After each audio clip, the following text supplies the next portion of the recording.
Hello good morning. ఎలా ఉన్నారు friends? చిన్న మాట కాదు, పెద్ద మాట. వాణి కోసం చెప్తున్నా ఈరోజు. ఈ అందమైన వాణి మనల్ని ఏం చేస్తుంది, ఎలా కాపాడుతుందంటే, ఫోటో తీసుకున్నప్పుడు అందాన్ని రెట్టింపిస్తుంది. మనం ఎవరో తెలియకుండా కాపాడుతుంది.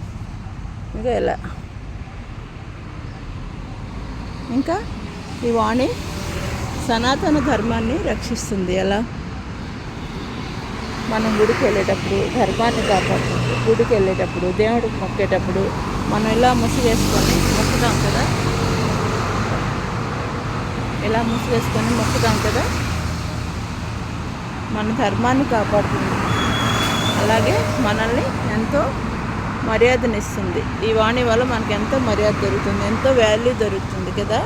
అలాగే ఈ వాణి మనం ఇలాగ వేసుకుంటే బయటకు వచ్చేటప్పుడు, ఈ రోజుల్లో బంగారం రేట్లు ఎంతో పెరిగిపోయాయి కదా, మన బంగారాన్ని కాపాడుతుంది, రక్షిస్తుంది. ఎప్పుడు మనల్ని రక్షిస్తుంది. ఎక్కడికి వెళ్ళినా కూడా మన ఒక అందచందాలని రక్షిస్తుంది, మనల్ని కాపాడుతుంది, మనల్ని రక్షిస్తుంది, అందాన్ని రెట్టింపిస్తుంది, బంగారాన్ని కాపాడుతుంది. ఎంత మహా అయితే 100 రూపాయలు, 200, 300, 500 రూపాయలు అవుతుంది వాణి కదా. అటువంటి వాణి కొనుక్కుంటే సనాతన ధర్మాన్ని రక్షిస్తుంది కాబట్టి మనకి అందాన్ని కాపాడుతుంది, బంగారాన్ని కాపాడుతుంది, మనల్ని ఎంతో రక్షిస్తుంది. కాబట్టి మరి వాణిలు కొనుక్కొని మనం చక్కగా అలంకరించుకుందామా. Good day, good morning. సూర్య నమస్కారం చేసేటప్పుడు ముసుగేసుకొని మొక్కుతాం. మన